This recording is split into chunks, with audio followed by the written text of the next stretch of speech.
Assalamualaikum warahmatullahi wabarakatuh. Halo sahabat pendengar dimanapun kalian berada, semoga sehat selalu. Selamat datang di pintu ke-13. Kala itu malam di desa Sindangsari tidak pernah benar-benar terang. Listrik memang sudah masuk, namun pendar lampu bohlam 5 watt yang menggantung di teras-teras rumah warga tampak sekarat, kalah oleh pekatnya kabut yang turun dari kaki bukit. Di masa itu, hiburan bagi para lelaki desa hanyalah radio butut, rokok lintingan, dan sebuah harapan kosong bernama togel alias toto gelap. Kupon putih berukuran kecil itu seolah menjadi kitab suci baru bagi mereka yang terhimpit kemiskinan. Tak terkecuali bagi Lik Sueb, pria paruh-baya bertubuh kurus kering itu duduk termenung di balai bambu depan rumahnya yang berdinding anyaman. Matanya cekung, rambutnya kusut masai, dan di sela-sela jarinya terselip rokok klobot yang sudah hampir habis terbakar. Malam itu, angin berhembus tidak seperti biasanya. Dinginnya menusuk sampai ke tulang sumsum. Suara jangkrik yang biasanya ramai bersahutan, malam ini terdengar timbul tenggelam, seolah enggan bersuara lantaran takut pada sesuatu yang lewat dalam kegelapan. Lik Sueb menghela napas panjang. Pikirannya buntu. Tadi sore, penagih utang dari koperasi simpan pinjam datang lagi, menggedor pintu rumahnya dengan kasar, memaki-maki di depan Yunarti, istrinya. Utang yang awalnya hanya untuk modal dagang kerupuk, kini membengkak menjadi jutaan rupiah karena bunga yang mencekik. "Kang, kalau minggu depan kita nggak bayar, mereka mau ambil sertifikat tanah ini."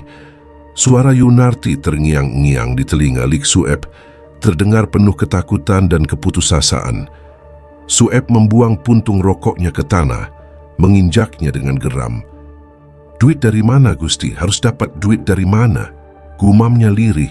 Tiba-tiba, keheningan malam desa Sindangsari pecah. Tok, tok, tok, tok, tok. Suara kentongan bambu dipukul dengan irama Doro Muluku.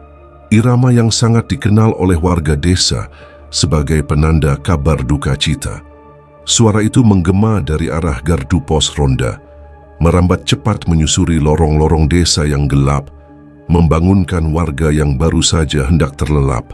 Bulu kuduk Lik Sueb meremang seketika, bukan karena suara kentongan itu, melainkan karena lolongan anjing liar yang menyusul tepat setelah suara kentongan berhenti.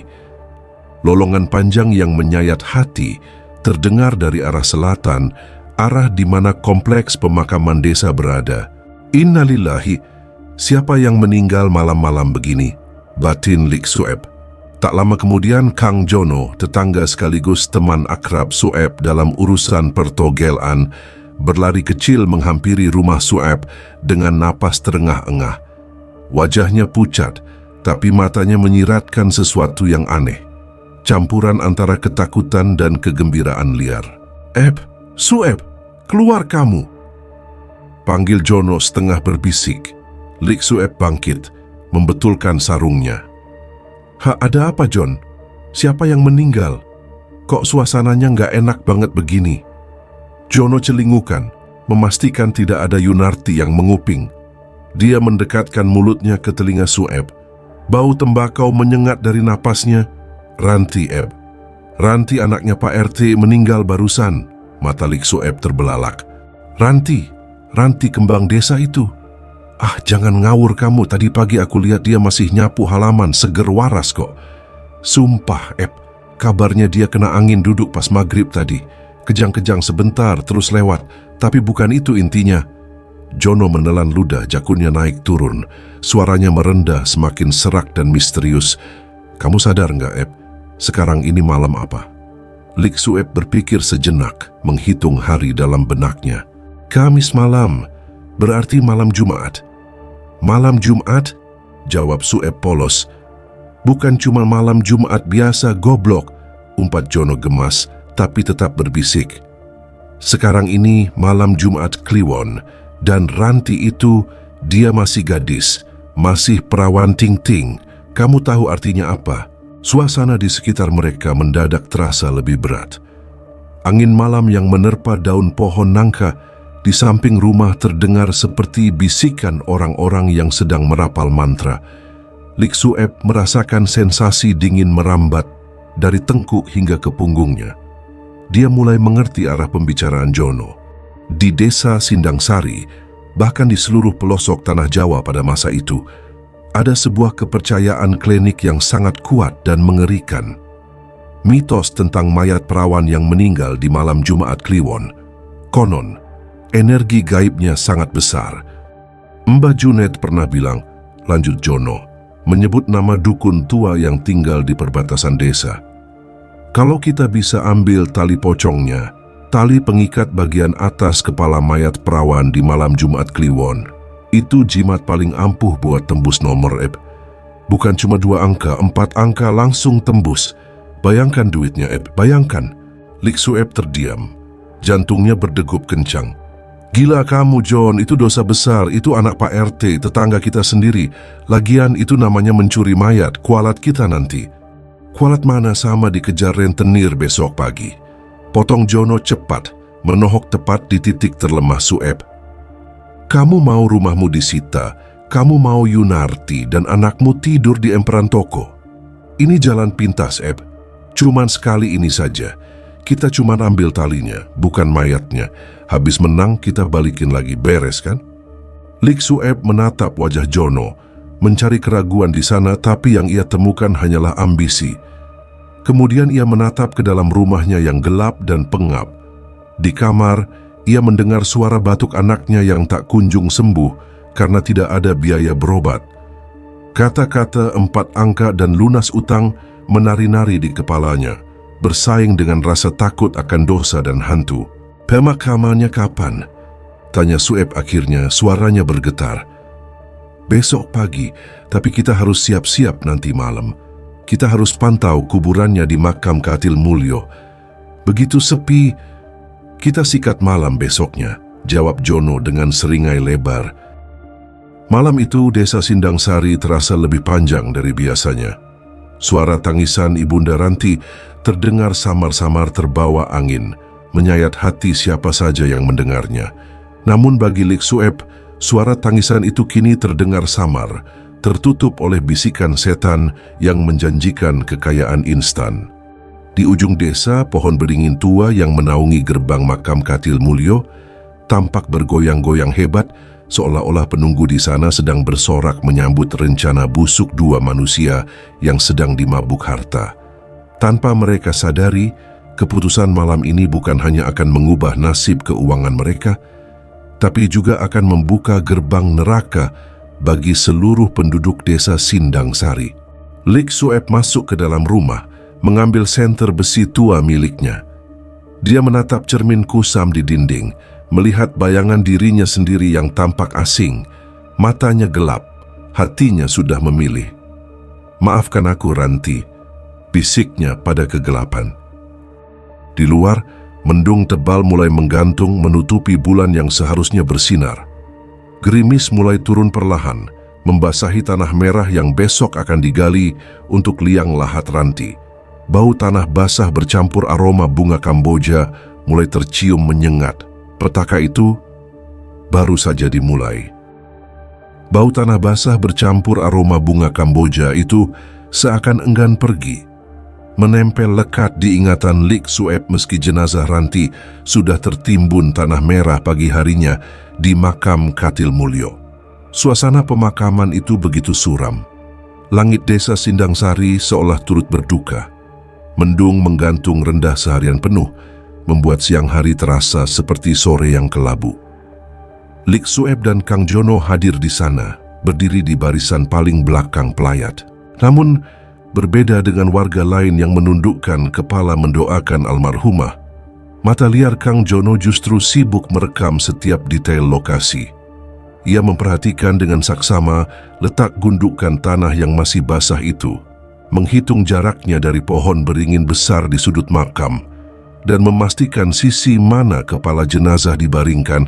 Perhatikan baik-baik, Eb, bisik Jono saat Pak Modin selesai memimpin doa. Tanahnya masih gembur. Nanti malam nggak bakal susah kita pacul. Lik Sueb hanya mengangguk kaku, tangannya dingin berkeringat. Saat tatapannya tak sengaja beradu dengan nisan kayu bertuliskan nama Ranti binti Sastro, jantungnya serasa berhenti berdetak. Ia merasa seolah-olah gundukan tanah itu bernapas.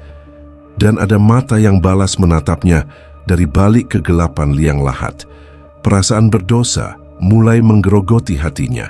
Namun bayangan wajah garang penagih utang kembali menepis rasa takut itu. Sore harinya, saat matahari mulai tergelincir ke barat, meninggalkan semburat jingga yang memudar, mereka berdua mengendap-endap menuju pinggiran desa ke arah gubuk reot milik Mbah Junet. Mbah Junet adalah sosok yang ditakuti sekaligus dibutuhkan oleh orang-orang gelap di desa itu. Ia dikenal sebagai dukun tua yang menguasai ilmu kejawen kuno, tempat bertanya bagi mereka yang ingin kaya dengan jalan pintas. Gubuk Mbah Junet gelap, hanya diterangi nyala lampu teplok yang apinya meliuk-liuk tertiup angin yang masuk dari celah dinding bambu. Aroma kemenyan bakar menyambut kedatangan Sueb dan Jono, membuat sesak dada. Kalian datang membawa nafsu duniawi. Suara para Mbah Junet terdengar dari sudut ruangan sebelum mereka sempat mengucapkan salam. Orang tua itu duduk bersila membelakangi mereka, menghadap sebuah tempayan berisi air kembang. "Mbah, kami butuh bantuan," ucap Kang Jono memberanikan diri, lalu meletakkan sebungkus rokok dan amplop berisi uang receh sisa tabungannya di lantai. "Kami mau ambil barang itu di makam Katil Mulyo." Mbah Junet berbalik perlahan. Wajahnya keriput dengan satu mata yang sudah memutih karena katarak. Ia menatap tajam ke arah Lik Sueb, membuat nyali pria itu ciut seketika. Kuburan milik perawan Jumat Kliwon, desis Mbah Junet. Suaranya seperti gesekan dua batu kasar. Tanahnya itu panas, penunggunya ganas. "Kalian pikir semudah itu mengambil tali pengikat kepalanya? Tolong kami, Mbah. Kami kepepet." Lik Sueb akhirnya bersuara, memelas. Mbah Junet terkekeh pelan, suara tawanya kering dan mengerikan. Ia mengambil sejumput bubuk hitam dari wadah kayu, lalu melemparkannya ke api teplok. Wush! Api menyambar sesaat, menciptakan bayangan-bayangan aneh di dinding.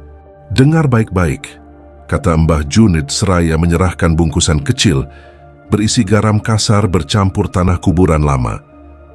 "Taburkan ini mengelilingi makam sebelum kalian menggali.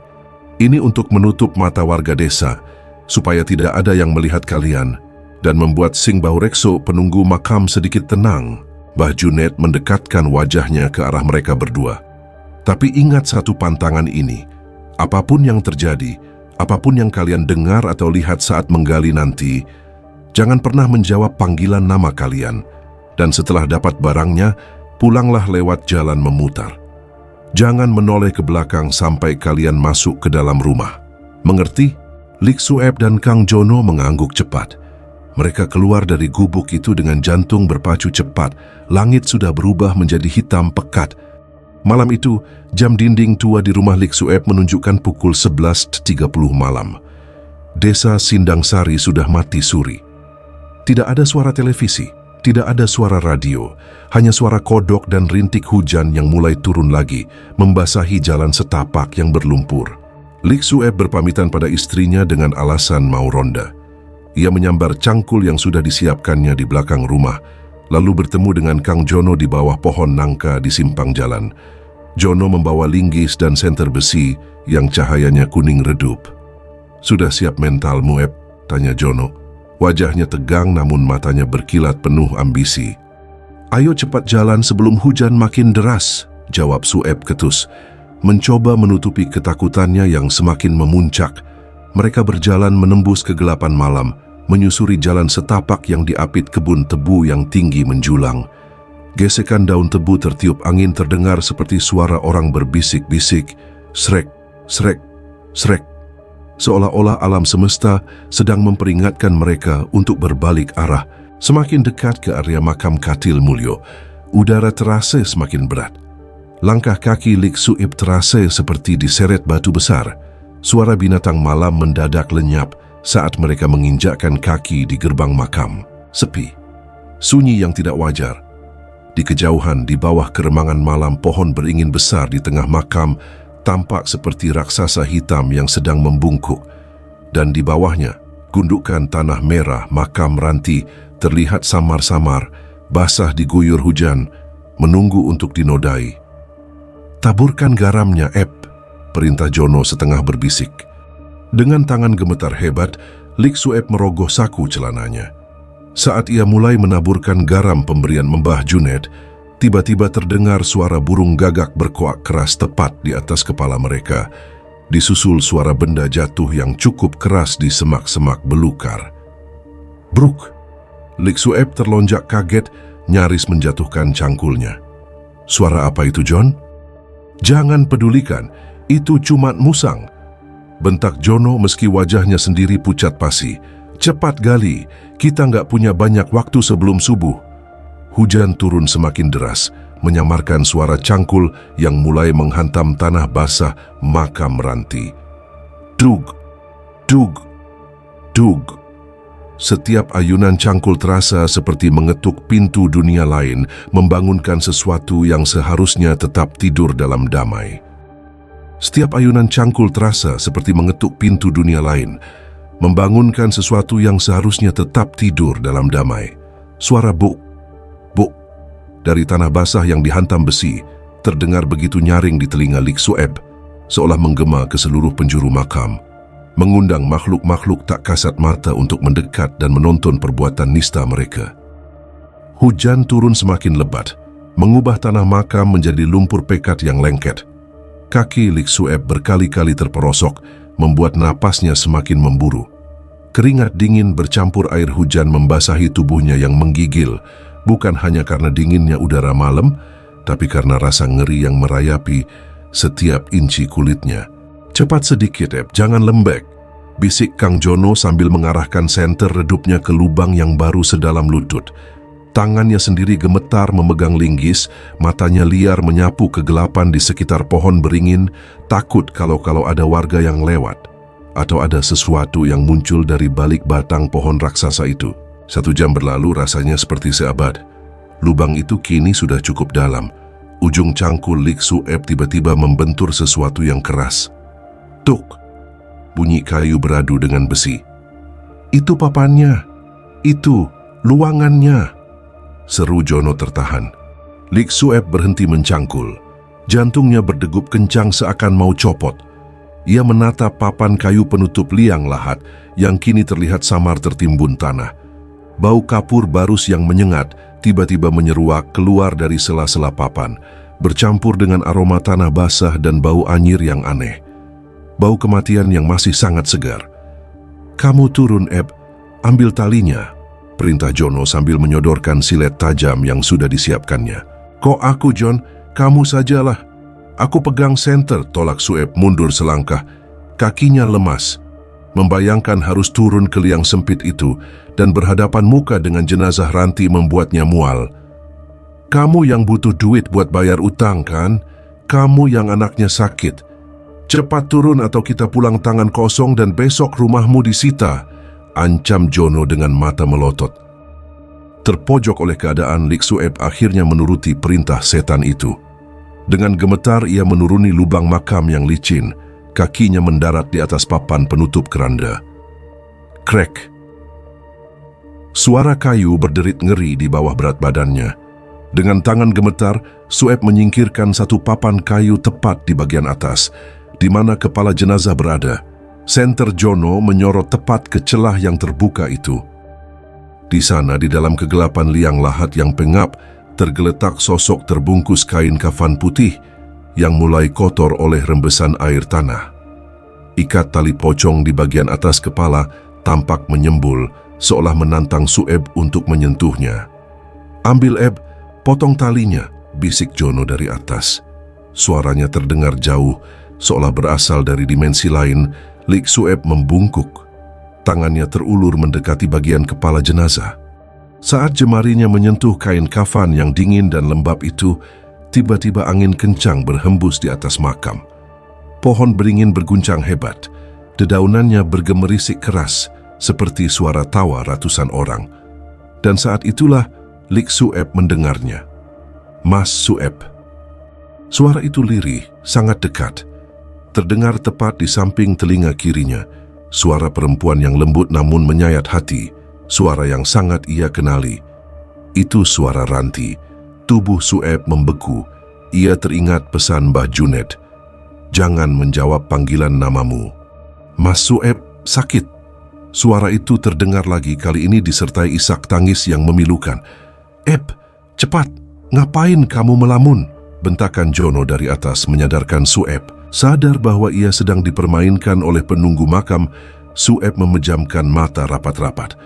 Dengan gerakan cepat dan kasar karena panik, ia menyayat tali pengikat pocong di bagian atas kepala Ranti menggunakan silet. Sret, tali itu putus. Namun, bersamaan dengan putusnya tali itu, kain penutup wajah jenazah sedikit tersibak karena tarikan Sueb. Senter Jono yang menyorot ke bawah memperlihatkan sekilas wajah Ranti yang pucat pasi dengan kapas yang menyumbat hidungnya. Dan demi Tuhan, Lik Sueb melihat kelopak mata jenazah itu bergerak, seolah hendak membuka. Allahu Akbar, pekik Sueb tertahan. Ia menyambar tali pocong itu, lalu memanjat keluar dari liang lahat dengan sisa tenaga terakhirnya, seolah-olah dikejar setan. Kakinya menendang-nendang dinding tanah, kukunya mencakar lumpur. Dapat enggak? Tanya Jono panik melihat Sueb yang pucat seperti mayat hidup. Lik Sueb hanya mengangguk, napasnya tersengal hebat. Di tangannya ia menggenggam erat tali kain kafan yang kotor dan berbau kapur barus itu. Tutup lagi, cepat tutup sekadarnya saja, perintah Jono. Mereka berdua bekerja seperti orang gila, mengembalikan tanah ke dalam lubang dengan asal-asalan. Tidak rapi, yang penting tertutup. Hujan yang semakin deras membantu menyamarkan jejak pekerjaan kasar mereka. Setelah dirasa cukup, mereka langsung lari meninggalkan makam Katil Mulyo tanpa menoleh lagi. Mereka berlari menembus hujan, menerobos semak belukar, mengabaikan duri yang menggores kulit. Di sepanjang jalan pulang, Lik Sueb merasakan tengkuknya berat luar biasa. Ia teringat pantangan kedua Mbah Junaid, jangan menoleh ke belakang. Tapi telinganya menangkap suara langkah kaki lain di belakang mereka. Langkah kaki yang berat dan basah. Bukan langkah Jono yang berlari di depannya. Itu langkah kaki ketiga. Lik Sueb terus berlari, air matanya bercampur air hujan. Penyesalan mulai datang, tapi nasi sudah menjadi bubur. Tali pocong perawan itu kini ada di saku celananya. Terasa panas, seolah membakar kulit pahanya. Sesampainya di persimpangan dekat rumah, mereka berpisah tanpa kata. Jono memberi isyarat tangan untuk segera pulang dan menyembunyikan barang itu. Lik Sueb masuk ke rumahnya lewat pintu belakang dengan tubuh menggigil. Ia segera menyembunyikan tali pocong itu di bawah tumpukan baju bekas di lemari kayu jati tua miliknya. Malam itu, Lik Sueb tidak bisa tidur sedetik pun. Di luar hujan mulai reda, menyisakan suara tetesan air dari genting. Namun, dalam keheningan kamar, Lik Sueb mendengar suara aneh dari dalam lemari pakaiannya. Suara kuku yang mencakar-cakar dinding kayu dari dalam lemari. Krek, krek, krek. Seolah ada sesuatu yang terkurung di sana dan ingin keluar. Keesokan harinya adalah hari penentuan nomor togel. Lik Sueb berharap teror ini sepadan dengan apa yang akan ia dapatkan. Ia tidak tahu bahwa 4 angka yang ia nantikan itu adalah kombinasi pembuka gerbang neraka bagi keluarganya sendiri. Hari yang ditunggu-tunggu itu tiba dengan matahari yang bersinar terik, seolah mengejek kegelapan yang menyelimuti hati Lik Sueb semalam. Di sebuah warung kopi kecil di perbatasan desa, puluhan bapak-bapak berkerumun mengelilingi sebuah radio tua yang menyiarkan pengumuman nomor undian porkas atau togel yang saat itu masih merajalela. Jantung Lik Sueb berdegup kencang, lebih kencang daripada saat ia mencuri pandang ke arah peti jenazah Ranti. Di sebelahnya, Kang Jono meremas bahunya kuat-kuat, matanya tak berkedip menatap corong radio.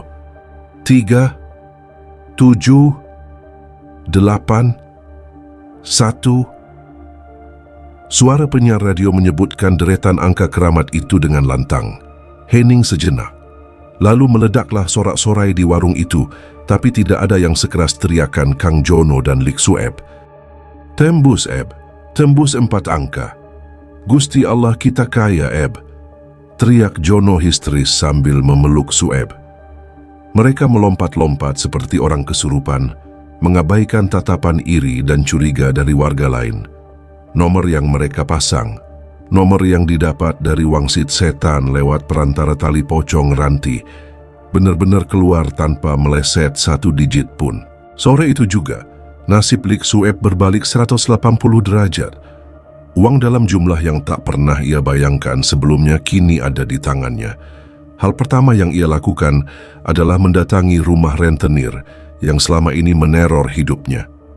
Dengan sombong, Sueb melemparkan gepokan uang lusuh ke atas meja si rentenir, melunasi semua utang pokok beserta bunganya, lalu meludah ke tanah sebelum pergi. Rasa puas membuncah di dadanya, menenggelamkan rasa bersalah yang sempat menghantuinya semalam. Kabar kemenangan Sueb menyebar cepat di desa Sindang Sari. Malam itu, rumah Sueb yang biasanya sepi dan gelap kini terang benderang. Ia membeli sebuah televisi tabung 24 inci berwarna, barang mewah yang hanya dimiliki segelintir orang kaya di desa itu. Yunarti, istrinya, menangis bahagia sambil memegangi kalung emas baru yang melingkar di lehernya. Ia tidak bertanya dari mana suaminya mendapat uang sebanyak itu. Baginya, ini adalah jawaban dari doa-doanya agar terbebas dari lilitan utang. "Pak, ini beneran TV-nya buat kita?" tanya Yunarti sambil mengelus layar kaca cembung itu dengan takjub. "Iya, Bu. Mulai sekarang kita nggak usah numpang nonton di rumah Pak Lurah lagi. Kita orang kaya sekarang," jawab Sueb bangga sambil menyalakan rokok filter mahalnya. Namun kebahagiaan semu itu tidak bertahan lama. Malam semakin larut. Para tetangga yang datang menumpang nonton TV sudah pulang satu persatu. Jam dinding menunjukkan pukul 10 malam.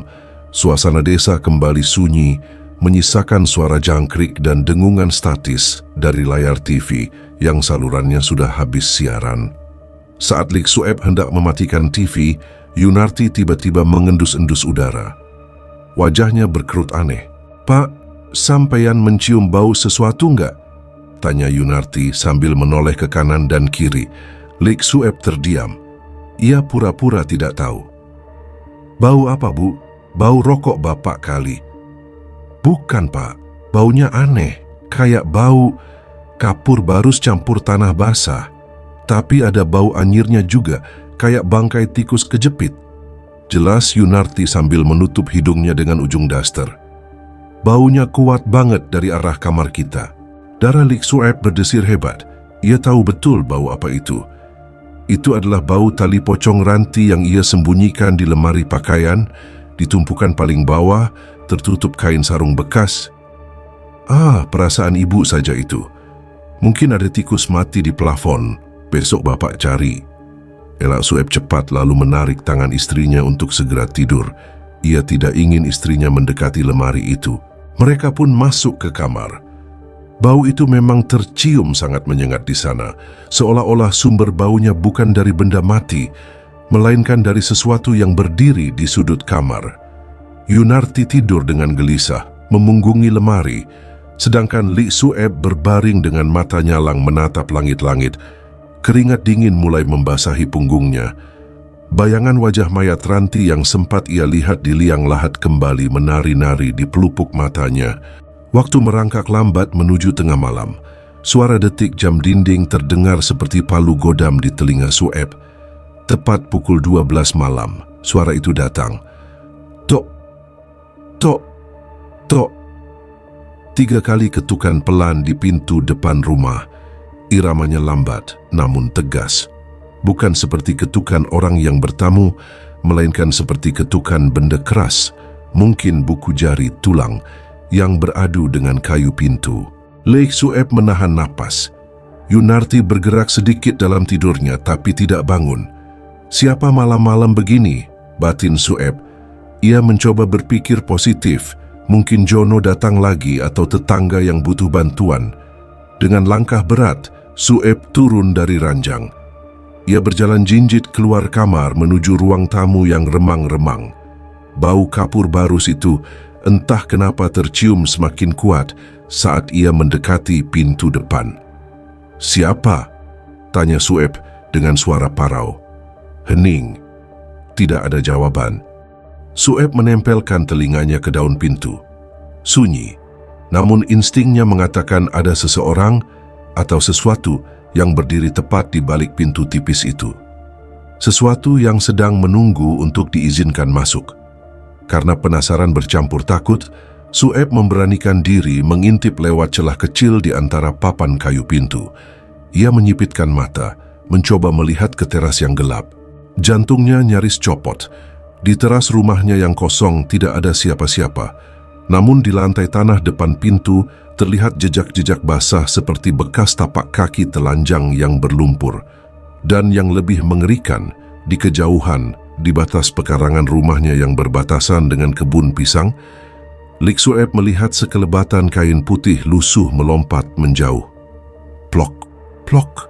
Suara lompatan itu terdengar berat, seolah beban yang dibawanya bukan hanya tubuh, melainkan dendam yang belum tuntas. Lik Sueb mundur terhuyung-huyung. Punggungnya menabrak dinding, napasnya memburu. Malam itu, teror 4 angka pembawa sial itu resmi dimulai.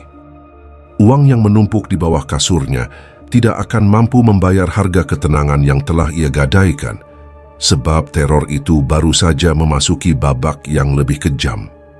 Sejak malam pertama ketukan pintu itu, suasana rumah Lik Sueb berubah drastis. Udara di dalam rumah yang berdinding anyaman bambu itu terasa panas dan pengap, padahal di luar hujan turun hampir setiap malam. Kipas angin baru yang dibeli Sueb dari hasil uang haram itu berputar kencang, namun tak mampu mengusir hawa gerah yang menusuk kulit, hawa panas yang sepertinya berasal dari gesekan energi negatif yang memenuhi ruangan. Petaka itu mulai menyerang titik terlemah Sueb, anaknya si Tole. Sore itu sepulang sekolah, Tole mendadak demam tinggi. Tubuh bocah berumur 7 tahun itu menggigil hebat, namun kulitnya panas seperti bara api. Matanya yang biasanya jenaka kini sayu, sering melirik-lirik ketakutan ke arah sudut ruangan yang gelap. "Pak, Tole kenapa ya? Badannya panas banget, tapi kakinya dingin kayak es," isak Yunarti sambil mengompres dahi anaknya dengan kain basah. Lik Sueb hanya diam mematung di samping dipan. Hatinya mencelos. Ia tahu ini bukan demam biasa. Saat azan maghrib berkumandang, igawan Tole makin menjadi-jadi. Jangan ambil," racau Tole dengan mata terpejam rapat. Tiba-tiba, mata bocah itu terbuka lebar, menatap lurus ke arah lemari pakaian bapaknya, tempat di mana tali pocong itu disembunyikan. "Bapak, itu ada Mbak Ranti," tunjuk Tole dengan jari gemetar. "Mbak Ranti duduk di atas lemari, mukanya hitam, dia minta talinya, Pak." Dek, jantung Lik Sueb serasa berhenti berdetak. Yunarti menoleh ke arah lemari, tapi dia tidak melihat apa-apa selain tumpukan kain sarung. "Hust, Tole ngawur kalau ngomong. Mbak Ranti kan sudah meninggal," bentak Yunarti panik, mencoba menepis rasa takutnya sendiri. Namun Sueb tahu anaknya tidak berbohong. Ia bisa mencium bau kapur barus yang semakin menyengat keluar dari celah lemari itu. Bau kematian yang kini bercampur dengan bau obat-obatan warung. Belum sempat Sueb menenangkan anaknya, pintu depan rumah digedor dengan brutal. Brak, brak, brak. "Sueb, buka. Sueb, tolong aku." Itu suara Kang Jono. Suaranya terdengar histeris jauh dari kesan Jono yang biasanya sok jagoan. Lik Sueb bergegas membuka pintu. Di sana berdiri Kang Jono dengan wajah pucat pasi, lebih putih dari mayat. Tubuhnya basah kuyup oleh keringat dingin, napasnya memburu seperti orang yang baru saja dikejar macan. "Ada apa, John?" tanya Sueb sambil menarik temannya masuk dan segera mengunci pintu. Jono merosot duduk di lantai, kakinya lemas. "Aku nggak kuat, Eb. Uang ini nggak sepadan. Setan itu, dia datang ke kamarku." Dengan bibir gemetar, Jono menceritakan kejadian yang baru saja ia alami. Tadi siang saat ia sedang tidur siang menikmati kasur barunya, ia mengalami tindihan atau kelumpuhan tidur. Ia sadar sepenuhnya, tapi tidak bisa menggerakkan tubuhnya sama sekali. Saat matanya terbuka, ia melihat sosok pocong berdiri tegak di sudut kamarnya. "Pocong itu nggak loncat, Eb," bisik Jono ngeri. "Dia melayang Kakinya nggak napak tanah. Wajahnya tertutup kain kafan yang kotor tanah liat, tapi aku bisa lihat matanya. Matanya merah, menyala menatapku. Dia bilang, "Balikin, atau aku ambil nyawamu." Lik Sueb merinding. Ancaman itu nyata. "Kita harus buang benda itu, John. Sekarang juga," putus Sueb.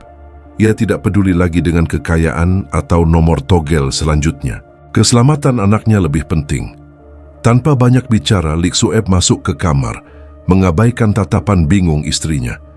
Dengan napas tertahan, ia membuka lemari dan merogoh tumpukan baju paling bawah.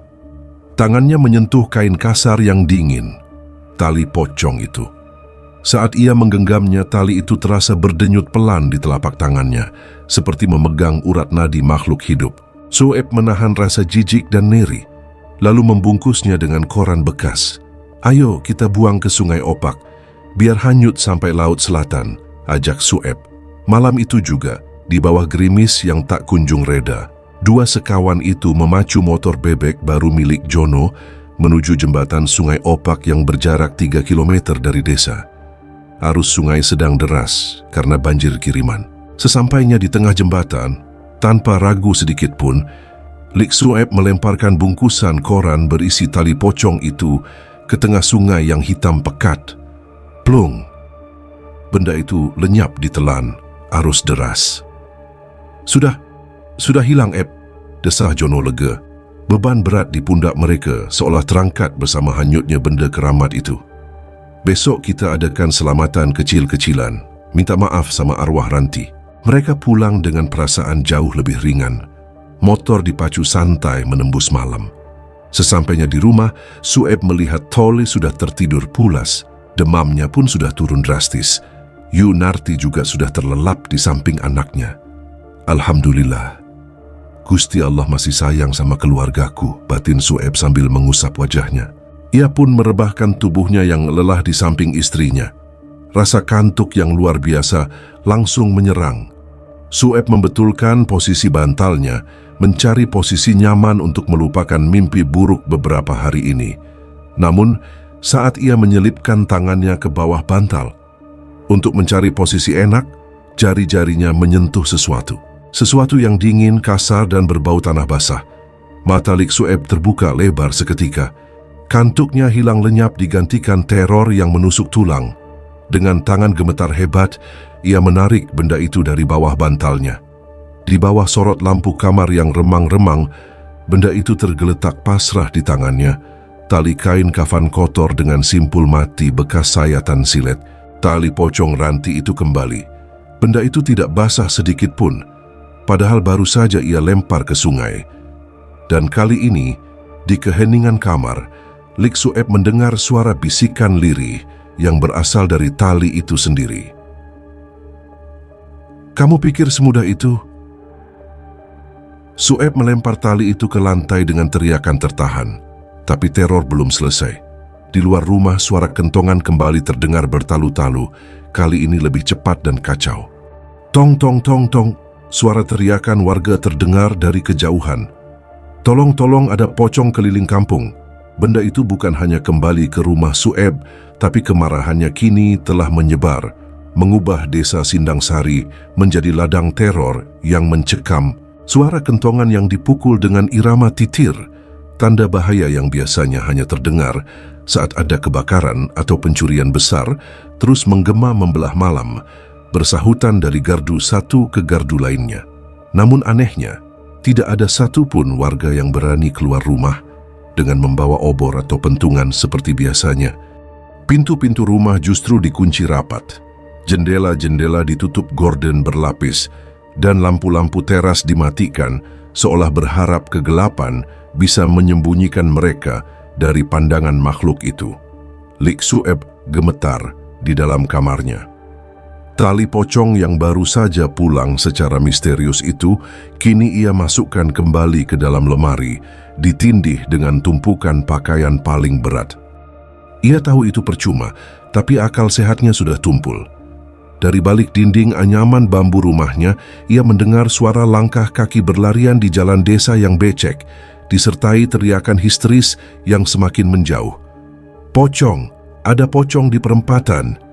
Teriak seseorang di kejauhan, suaranya pecah oleh ketakutan. Malam itu menjadi malam paling panjang dalam sejarah desa Sindang Sari. Tidak ada yang tidur. Semua terjaga dalam diam, mendengarkan suara-suara ganjil yang menguasai desa mereka.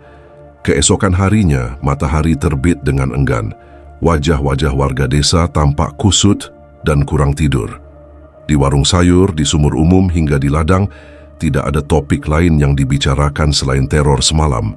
Sumpah demi Allah, Pak, kata Lek Darmi, penjual jamu gendong, dengan mata melotot kepada kerumunan ibu-ibu. Semalam saya lewat depan rumah Pak RT, rumah almarhumah Ranti. Saya lihat sendiri, di bawah pohon mangga itu ada kain putih berdiri tegak. Pas saya senter, Gusti Nu Agung, mukanya hancur, kapas di hidungnya hitam, dan dia melompat ke arah saya. Cerita Lek Darmi bukan satu-satunya. Pak Wo, sesepuh desa yang biasanya pemberani dan sering tidur di pos ronda, kini ditemukan demam tinggi di rumahnya. Kabarnya, semalam saat ia jaga di gardu, ia mendengar suara orang menyapu halaman gardu. Srek, srek, srek. Suaranya khas sapu lidi di atas tanah kering. Saat Pak Wo menengok ke bawah gardu, ia tidak melihat orang menyapu. Ia justru melihat sosok terbungkus kain kafan sedang berguling-guling di tanah, lalu bangkit berdiri dengan gerakan patah-patah yang mengerikan. Sosok itu tidak memiliki wajah, hanya kain putih yang terikat kencang di atas kepala. Namun anehnya, ikatan talinya putus dan menjuntai, seolah habis dipotong paksa. Sejak kesaksian itu menyebar, desa Sindang Sari berubah total. Begitu azan maghrib berkumandang, aktivitas desa mati total.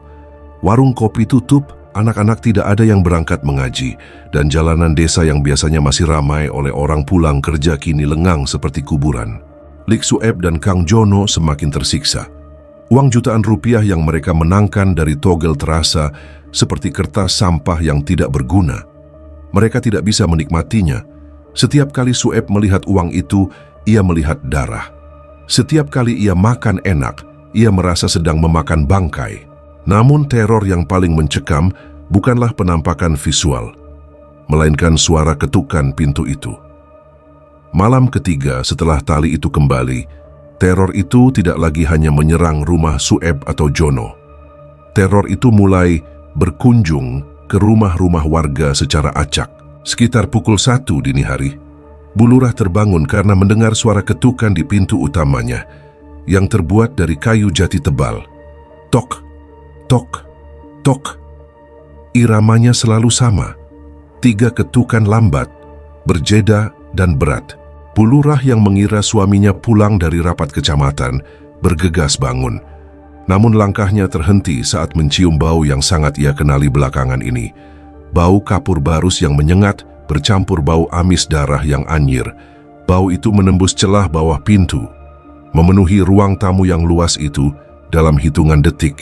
"Bapak," panggil Bu Lurah ragu. Namun tidak ada jawaban.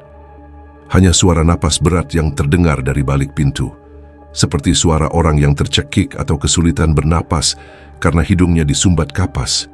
Bu Lurah mundur perlahan, bulu kuduknya berdiri tegak. Tiba-tiba gagang pintu rumahnya bergerak-gerak sendiri dengan kasar.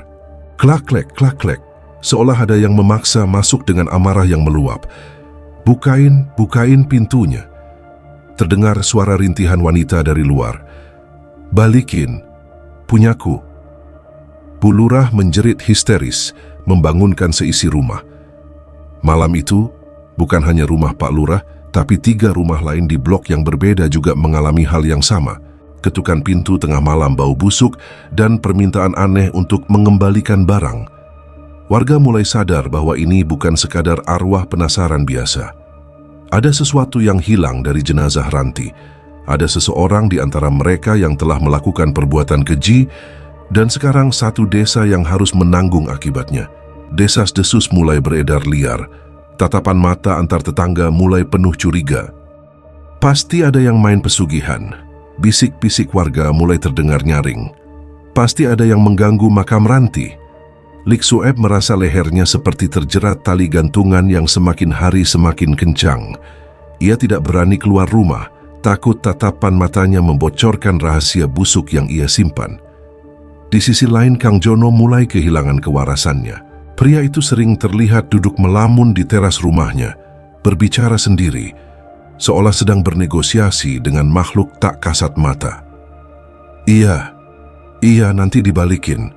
Jangan ganggu aku. Gumam Jono berulang-ulang, membuat warga yang lewat bergidik ngeri. Puncak ketegangan terjadi pada malam Jumat Kliwon berikutnya, tepat 7 hari setelah kematian Ranti. Suasana desa benar-benar genting. Udara terasa panas luar biasa meski malam hari. Burung hantu dan gagak berkoak-koak tanpa henti di atas atap balai desa. Pak Ustadz Rahmat, tokoh agama yang disegani di desa, akhirnya turun tangan. Ia mengumpulkan para bapak-bapak di masjid setelah sholat Isya. Wajahnya serius dan prihatin. Bapak-bapak sekalian, buka Pak Ustadz dengan suara tenang namun tegas. Desa kita sedang diuji. Ada teror gaib yang menyerang kita. Ini bukan kejadian biasa. Saya merasakan hawa panas yang sangat kuat dari arah pemakaman dan Pak Ustadz berhenti sejenak, matanya menyapu wajah-wajah jamaah dan berhenti cukup lama di wajah Lik Sueb yang duduk menunduk di pojok. Dan dari arah pemukiman warga, Lik Sueb menahan napas, keringat dingin mengucur deras di punggungnya. Apakah Pak Ustadz tahu? Malam ini kita harus mengadakan pengajian dan doa bersama tolak bala di balai desa. Kita harus memohon perlindungan Gusti Allah dan meminta petunjuk. Siapa yang telah berbuat zalim sehingga arwah almarhumah Ham tidak tenang? Lanjut Pak Ustadz. Keputusan itu bulat. Seluruh warga, tua muda, laki-laki perempuan, diwajibkan berkumpul di balai desa malam ini juga. Tidak boleh ada yang absen. Lik Sueb panik. Ia ingin kabur, tapi kakinya lemas. Ia terjebak. Jika ia tidak datang, warga akan curiga. Jika ia datang, ia takut sesuatu akan terjadi di sana. Dengan langkah berat seperti terpidana mati yang menuju tiang gantungan, Lik Sueb menyeret kakinya menuju balai desa. Di saku celananya, tali pocong itu ia bawa karena ia takut meninggalkannya sendirian di rumah. Benda itu terasa panas, seolah membakar kulit pahanya, memberi sinyal bahwa malam ini rahasia itu akan terbongkar dengan cara yang paling mengerikan. Lik Sueb melangkah masuk ke halaman balai desa dengan kaki gemetar. Ratusan warga desa Sindang Sari sudah berkumpul, duduk bersila memenuhi pendopo yang luas hingga meluber ke pelataran tanah. Wajah-wajah mereka tegang, diterangi oleh lampu neon kuning yang sesekali berkedip karena tegangan listrik yang tidak stabil. Di barisan depan, Pak Ustadz Rahmat duduk menghadap jamaah, diapit oleh Pak Lurah dan sesepuh desa. Asap dupa yang dibakar di sudut ruangan mengepul tipis, bercampur dengan aroma minyak wangi misik yang dipakai para sesepuh, menciptakan suasana sakral namun mencekam. Lik Sueb memilih duduk di bagian tengah, mencoba menyembunyikan dirinya di antara punggung-punggung tetangganya. Matanya liar mencari keberadaan Kang Jono. Tak jauh darinya, ia melihat temannya itu duduk meringkuk. Wajahnya tertunduk dalam, bibirnya komat kamit tanpa suara seperti orang gila. "Assalamualaikum," suara Pak Ustadz Rahmat menggema lewat pengeras suara yang cempreng. "Malam ini kita berkumpul untuk memohon perlindungan kepada Allah. Desa kita sedang kotor, ada hawa jahat yang mengganggu ketentraman kita. Mari kita bersihkan dengan doa." Acara dimulai dengan pembacaan surat Yasin.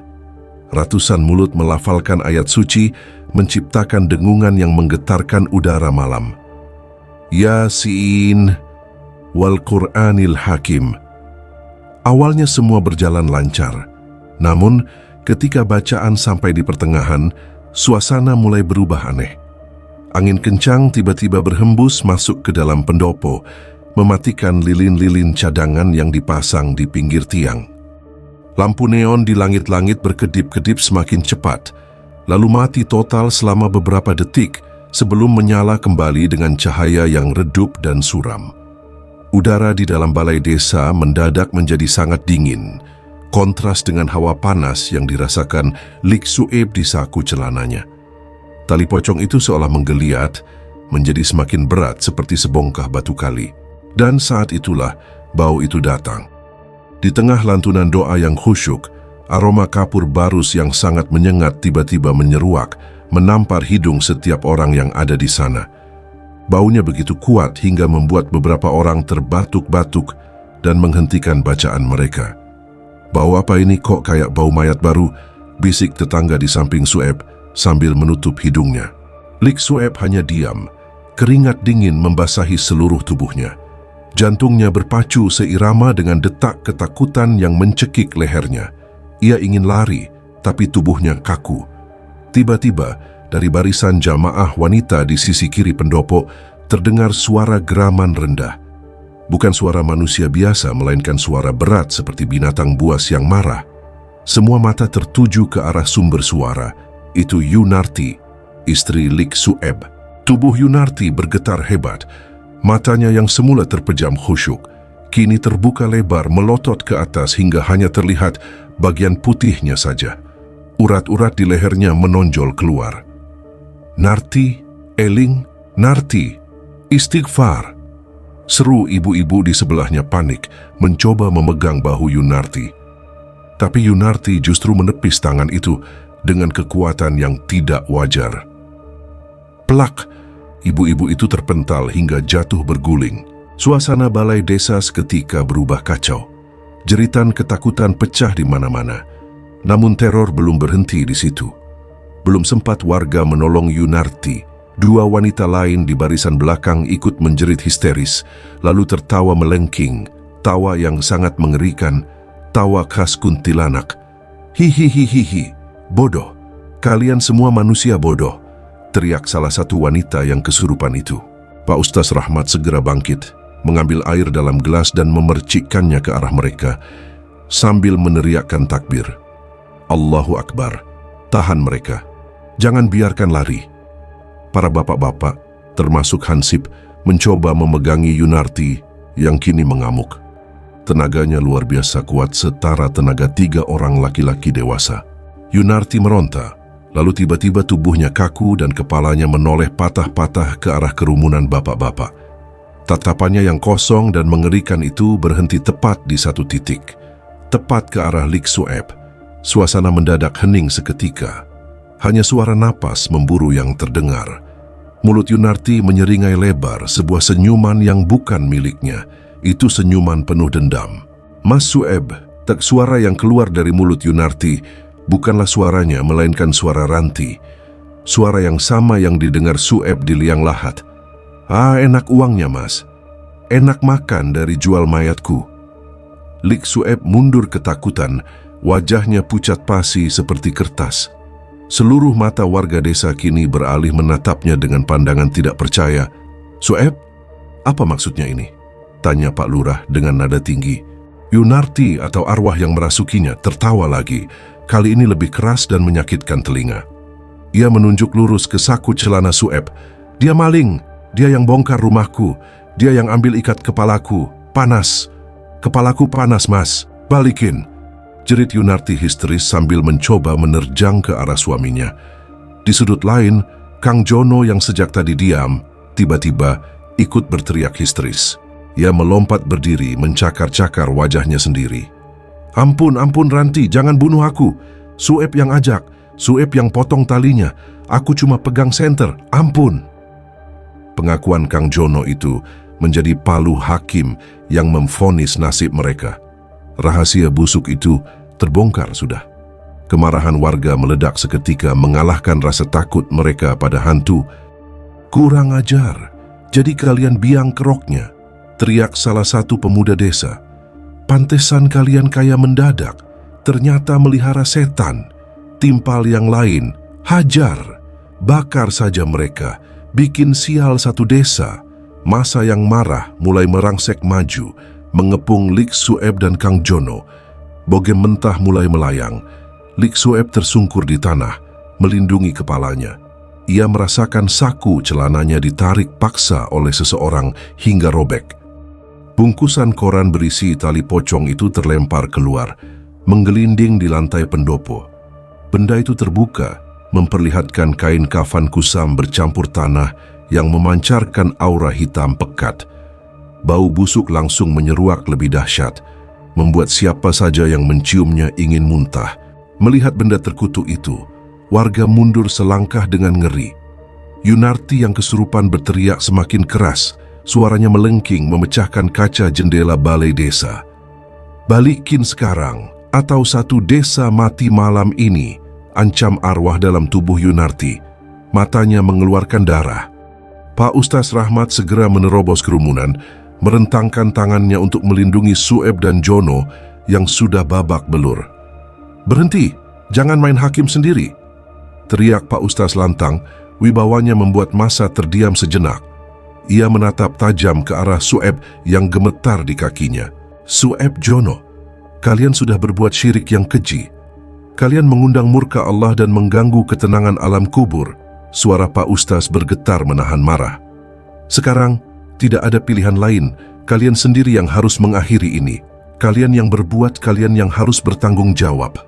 Pak Ustaz mengambil tali pocong itu dengan melapisi tangannya menggunakan sorban, lalu melemparkannya ke hadapan Sueb. "Bawa benda ini, kembalikan ke tempat asalnya sekarang juga.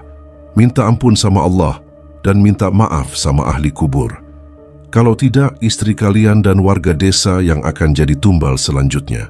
Di luar petir menyambar keras duar, seolah langit memberi stempel persetujuan atas perintah itu. Lik Sueb memungut tali itu dengan tangan berdarah dan air mata bercucuran.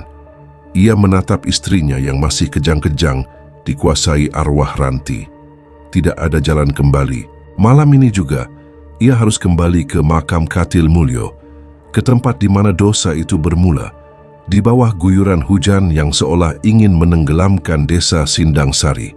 Lik Sueb dan Kang Jono berjalan tertatih-tatih di jalan setapak berlumpur, dikawal oleh Pak Ustaz Rahmat dan beberapa pemuda desa yang membawa obor. Namun, sesampainya di gerbang makam, langkah rombongan pengawal itu terhenti. Batas keberanian mereka hanya sampai di bawah pohon Kamboja di pintu masuk.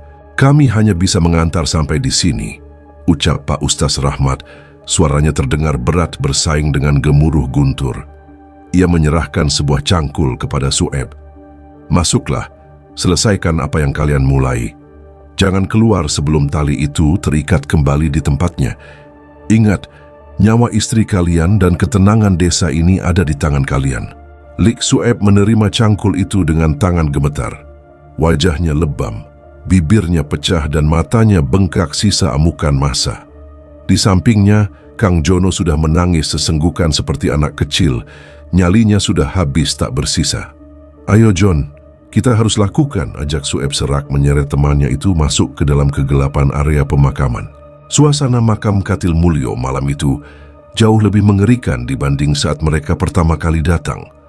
Pohon beringin besar di tengah makam tampak bergoyang-goyang ganas, seolah marah. Akar-akarnya yang menggantung terlihat seperti ribuan ular yang siap membelit leher. Bau anyir darah dan kapur barus begitu pekat hingga rasanya menempel di langit-langit mulut. Mereka sampai di gundukan tanah makam Ranti. Tanah itu terlihat berantakan, bekas galian mereka sebelumnya yang ditutup asal-asalan kini amblas tergerus air hujan. "Gali John, gali!" teriak Sueb di tengah deru hujan. Mereka menggali dengan panik. Cangkul menghantam tanah, bercampur dengan cakaran tangan kosong mereka. Kuku jari Lik Sueb patah, darah mengalir bercampur lumpur, tapi rasa sakit itu tidak sebanding dengan rasa takut yang mencengkeram jiwanya. Tak lama papan penutup liang lahat terlihat kembali. Brak, papan itu digeser paksa. Lubang hitam menganga lebar, dan di sanalah jenazah Ranti terbaring.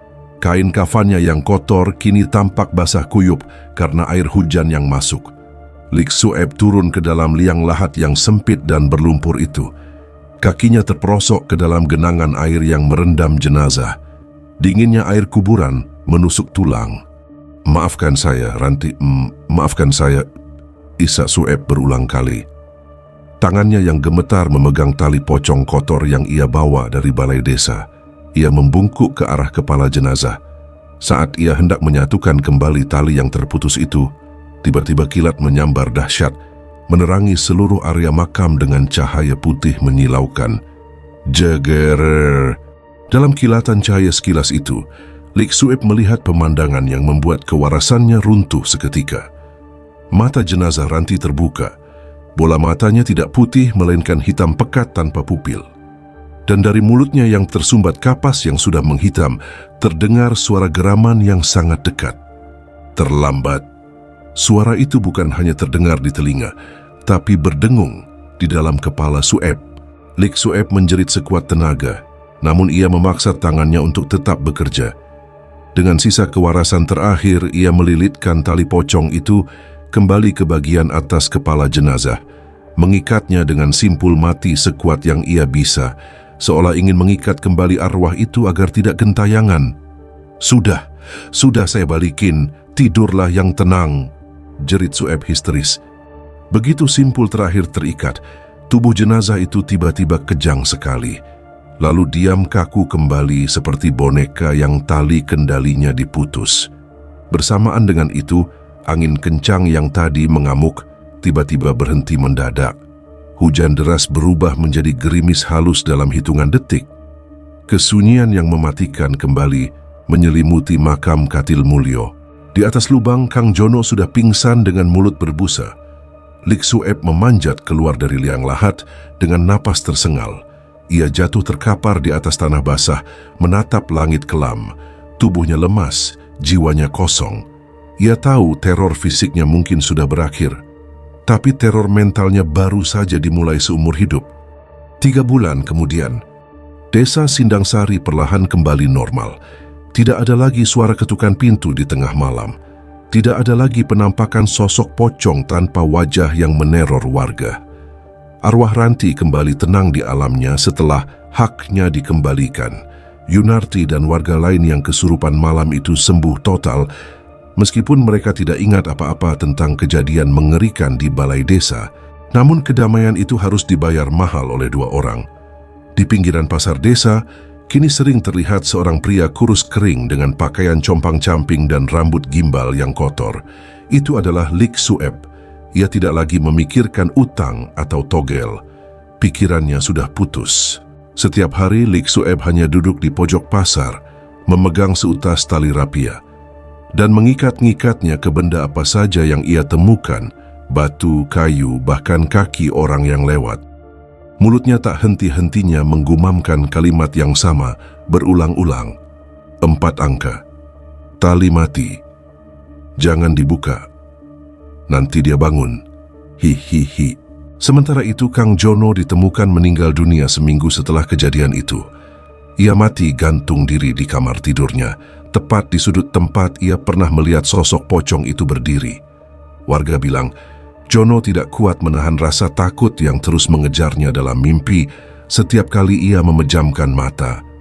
Kisah tentang petaka tali pocong perawan di desa Sindangsari kini menjadi legenda yang diceritakan turun-temurun.